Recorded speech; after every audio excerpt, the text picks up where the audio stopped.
What's up, guys? It's me, SneakerDan, back again with another new video. I feel like I don't really upload enough, so I'm just gonna do this little, I guess, I don't want to call it a mini series, but I'm gonna do these series of videos called SneakerDan Talks. This is gonna be like a little small podcast or like things, just talking about certain topics of sneaker culture, streetwear, or just anything in general that I feel like I want to talk about. Um, it's just because I don't feel like I upload enough, just in general. I just pretty much upload whenever I get shoes, and of course, I don't really hit good W's on most shoes, so I decided to do this little thing on my YouTube channel. Today we're gonna talk and discuss about a topic that I feel like a lot of sneaker reviewers or a lot of people in this community has been talking about lately. I feel like the topic's been being brought up a lot more than usual, and I feel like I could at least put my own thoughts or insights into it, since I am someone who's been in both of these sides, or am still currently on both of these sides. I like to consider myself, I guess, a moderate on this views of the sneaker world or sneaker culture. And it's a topic regarding basically retails versus replicas or unauthorized pairs, or most people call them fakes.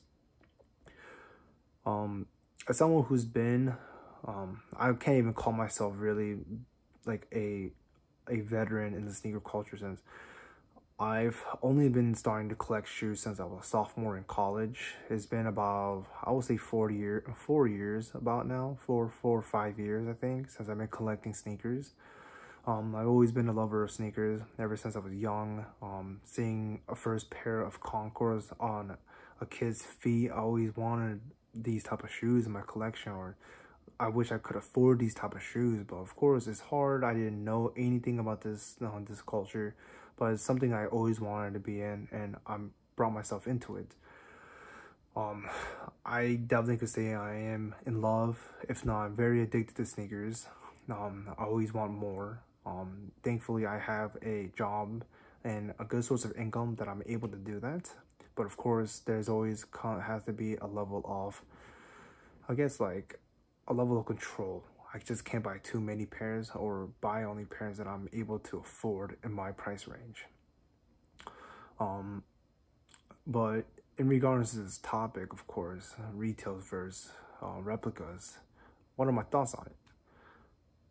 I think my thoughts, honestly, is that do what you want at the end of the day. It's retails or reps. I think, honestly, I don't think replicas or fake sneakers are bad at all in the culture. It helps people come into a culture that's so, I don't want to say so like off-putting.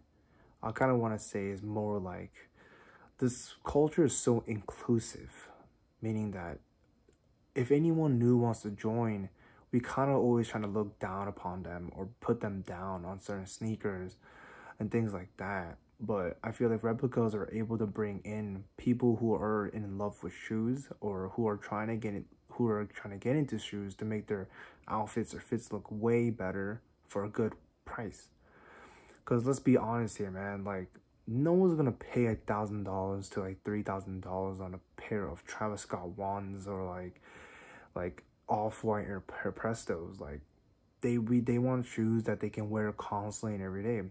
I think the main issue that a lot of sneakerheads or a lot of people in this culture have to understand is that, yes, we understand your love of sneakers. We know that you love to collect, and I know that you think of your shoes as an investment. You can wear them, but you can at least sell them later on in the future, whether they're really beat up for the retail value or even more. But the thing is, you have to understand, most people are not like that. Most people, when they see an off-white Air Presto, they're not thinking of, oh man, I'm going to keep this on ice, I'm going to keep this clean, and I'm going to not barely wear them. No, they're going to beat them up.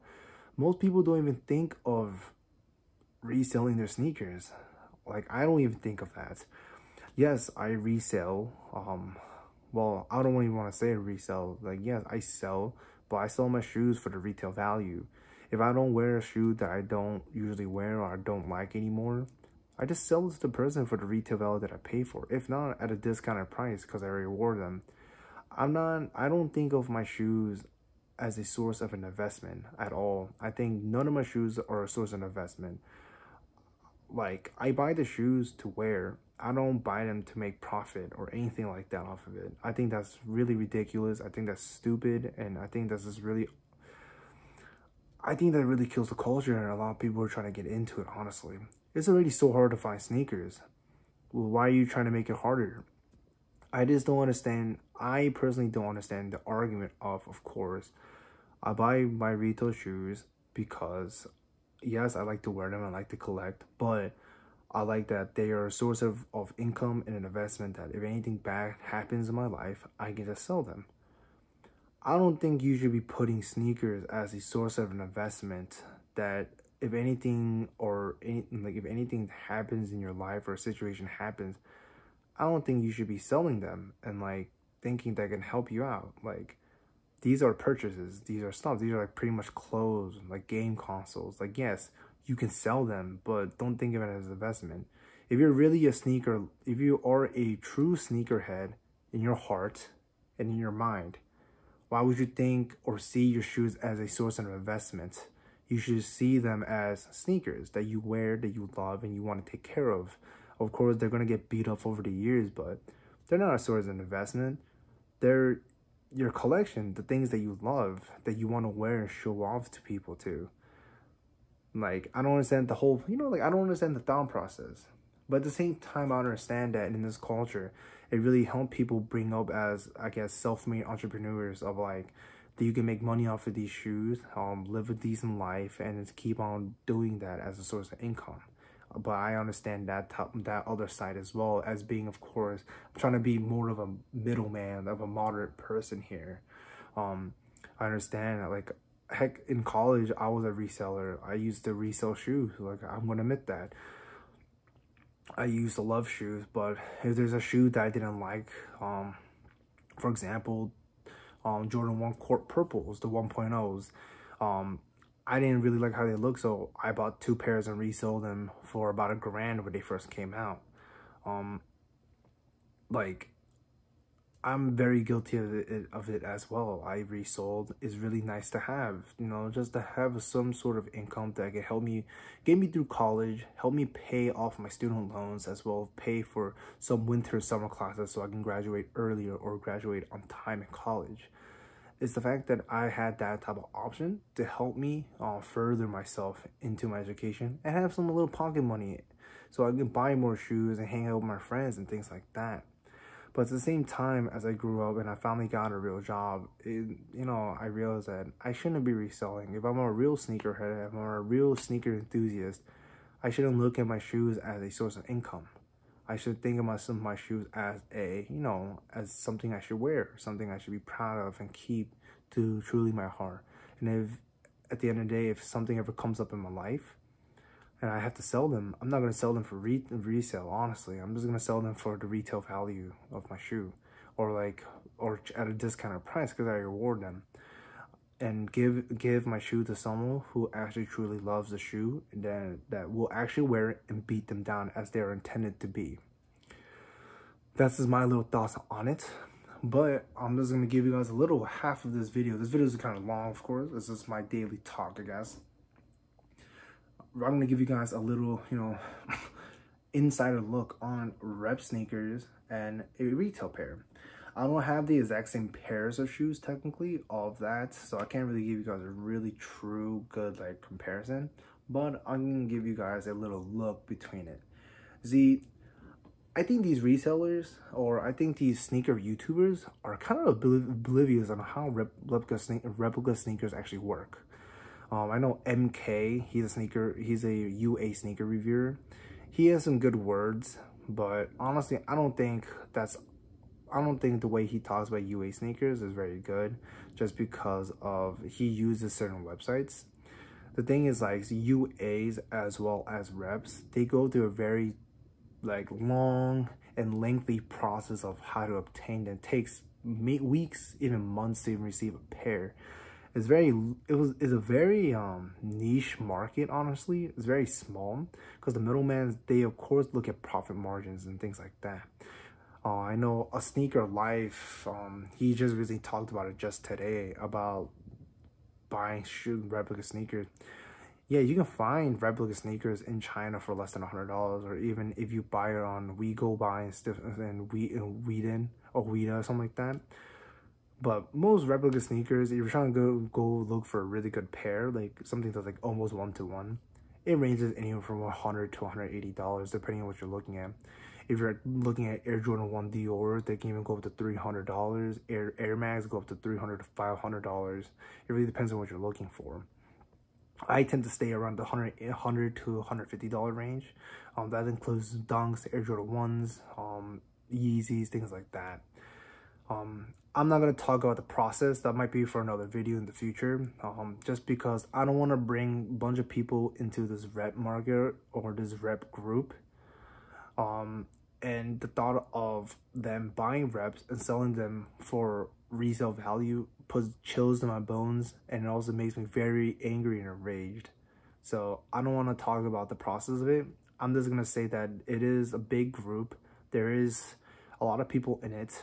They're very nice. They're very opening and welcoming. I think people who are in this community are actually a lot more caring for others, as well as more open-armed to people who are trying to join in. But I'll give you guys a really quick look. I bought this off of a middleman seller named Panda Chen. He's a very well-known, very recommended rep sneaker maker. I got these for, I think, about $105, $110. That's including shipping. And then I can buy these for pretty much the resale value if I really wanted to. They're not too expensive, but I just got these because they're cheap. Their quality is good enough, and then they look pretty much exactly the same in person. So I got the actual Nike SB High Pros in the Dormon colorway. I thought these were really fire. I really thought the colorway look was really cool for the SB Dunk Dormon. So I'm just gonna give you guys a really quick look on these. The box it comes in is pretty much beat up, because it is imported from China, of course. So the boxes comes pretty much beat up, and so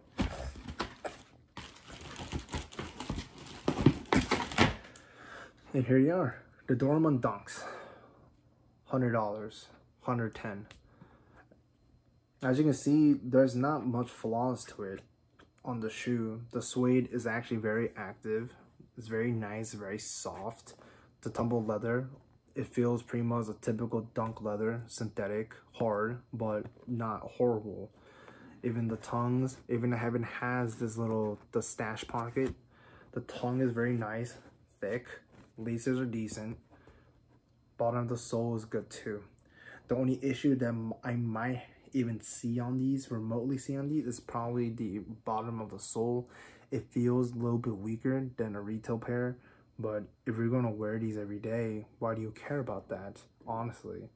For $110, you get a retail priced SP Dunk, which is unheard of lately in this day and age. And then honestly, like, what do you lose at the end of the day? You just lose what? The feeling of having a retail pair compared to a replica, when at the end of the day, they have the same quality materials and things like that. I understand the feeling of, you know, a fake will always be a fake. I know the feeling of having a real thing in your hand, a real thing that you won through Sneakers app, or even winning on a different raffle.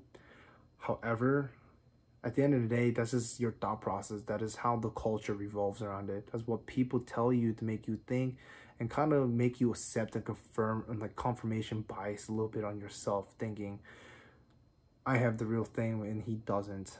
At the end of the day, these are all made the same way, almost pretty much the exact same materials. No one's gonna notice if they're real or not on your foot, especially once you start beating the crap out of them. Like, this is gonna turn brown, nasty, and freaking ugly if you wear this every single day, as they are intended to. For $110, you get a shoe that you can wear for a year or two and then throw away and just get another one anytime you want. I think honestly that's the beauty of rep sneakers. because I don't think of this as an investment, even though I haven't had the real thing. I think this is a shoe that I wear every day, something that can fit with my fit, and I think it's something cool to have in your collection overall. And so I think honestly these are actually really good. I have a lot of good retail pairs that I bought, of course. I bought the Dortmund Dunks. I also have the Grateful Deads, both retail and also fake. Actually, I probably could have done a comparison on those two, actually. That would have been a better comparison. I'll do that maybe in a future video, actually. I even have the Jordan 4 Creams, Off-Whites. Those are reps. Very good. I've been wearing them pretty much for half a year now, and then, well, not half a year, probably about like 3 or 4 months now, and like no problems at all. They're perfect. They fit well. No scuffs or anything. What else do I have? I have a couple of reps. If I will give a good ratio between what my reals and my fakes are, I don't have that many fakes. I think I have more like 90% real, 10% fakes overall.